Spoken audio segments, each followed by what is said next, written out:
I haven't even really seen too much of it. I fell asleep during the in the third quarter, so yeah, I haven't seen too much of that. I know it's not your primary concern, We'll look but at those all next week. with Saquon closing in on the franchise record for single season rushing, is that something you take joy in, like being a part of that? Yeah, of course. Anytime you can in a storied program like this and franchise like this, where you can set records, that's always awesome. So I think back to we had some opportunities to break some records in 22. Smitty broke the receiving record for a rookie in 21. And so, yeah, you get excited about that for the guys because that's a team award. And, who is it? Shady? Yeah. Is that, yeah. And so, obviously, potentially overtaking one of the greatest running backs to play here, if not the greatest running back to play here, and one of the great running backs that's played in the league. How do you balance that? Like if he's close and the game's out of hand. I mean, you've seen it already. Yeah, not too much. Not thinking about that too much as the game unfolds right now in this part of the season. Just in general, talking about the aggression, you haven't seen it yet, but what does that do for you as an offensive coach when you are aggressive? As far as Putting pressure on the defense, 4 down. oh, you're talking about fourth down Yeah. decisions. Oh, yeah. I mean, excuse me. You always try to keep drives alive. However you need to be able to do that. Scoring 7 points as opposed to 3, or scoring 3 points as opposed to punting, or scoring 7 points as opposed to punting. Those are different scenarios you can have.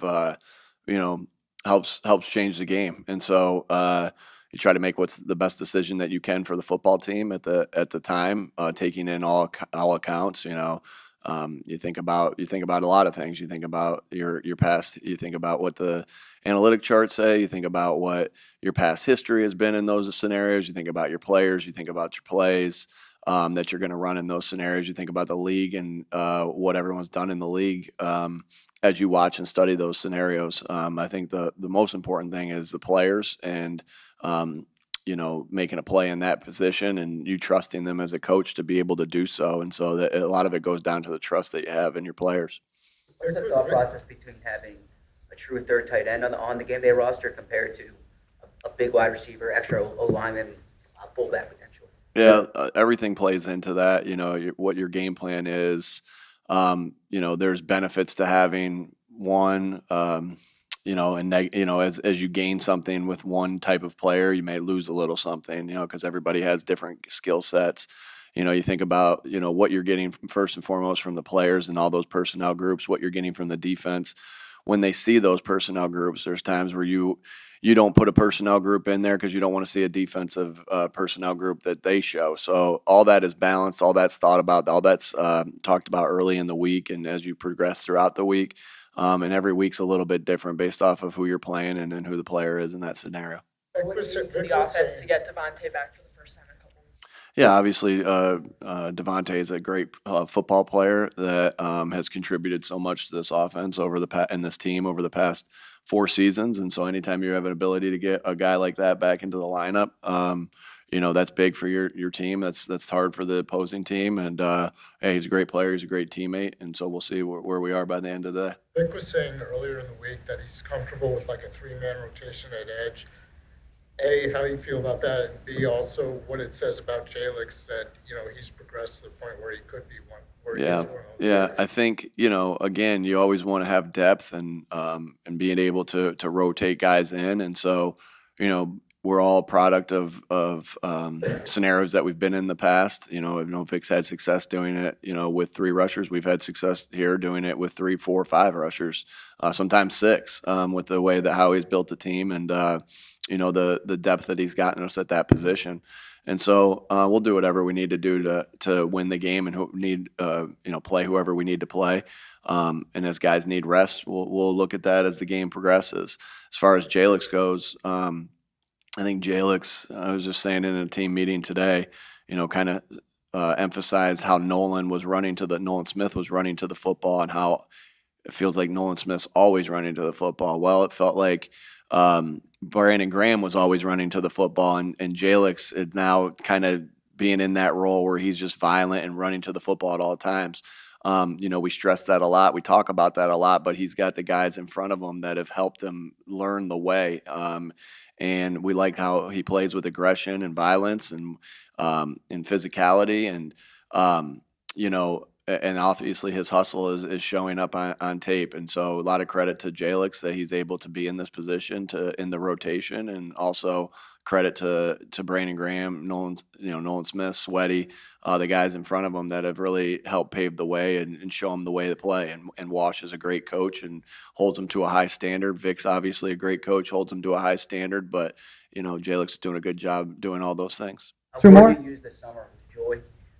As you guys keep winning and your focus is work, do you also try to make sure that they're enjoying this, having fun? Yeah, again, the journey should be the joy, right? Coming into work every single day. Like, there's obviously moments that you have after games. There's moments that you have throughout the week, but I think that the most special thing is the time that you spend grinding out the week together, the work that goes into it. That as boring as that sounds, or as not joyful as that sounds, there's joy in the process, and that's what we talk about a lot. And it's we're focused on the next game, but it's been fun. I think you can see our team having joy. I think you really can see that from how they celebrate together. A cool play in the Baltimore game on the 3rd and 1 stop by Zach, and you see all the white jerseys around just running together and celebrating. Kenny Gainwell's touchdown against the Rams, you can kind of see how cool it is on the sideline, them celebrating together. And so, again, we are talking about work, but I think there's elements of the you can see it on tape, the joy that's had on the field. And I see that every day here in the building, that some things that you guys don't get to see every day in the building, of the guys hanging out in here, shooting baskets, hanging out together in the locker room, hanging out together in the cafeteria, eating meals together. So I really see that joy in our team continuing to come together, and that's what our mission is, to get better at that each week. And we'll keep trying to improve on that. Nick, have you done anything with your messaging this week to emphasize why you can't take opponents lightly? When you go out and you work every single week the same way, I think somebody asked me last week, is this game a little bit more extra for you that you're playing the Ravens? Well, we're not doing our job if before we play a game, whether people think it's a big game or not a big game, or against a good opponent, or whatever it is, we're not doing our job unless we go into that every single week. So the message has been consistent. The message this week has just been to continue playing with relentless effort. That's what we've talked about this week. But we know that we have a good football team coming in here that's been in some games over the past month of the season that's continuing to get better. Our mission is to continue to get better.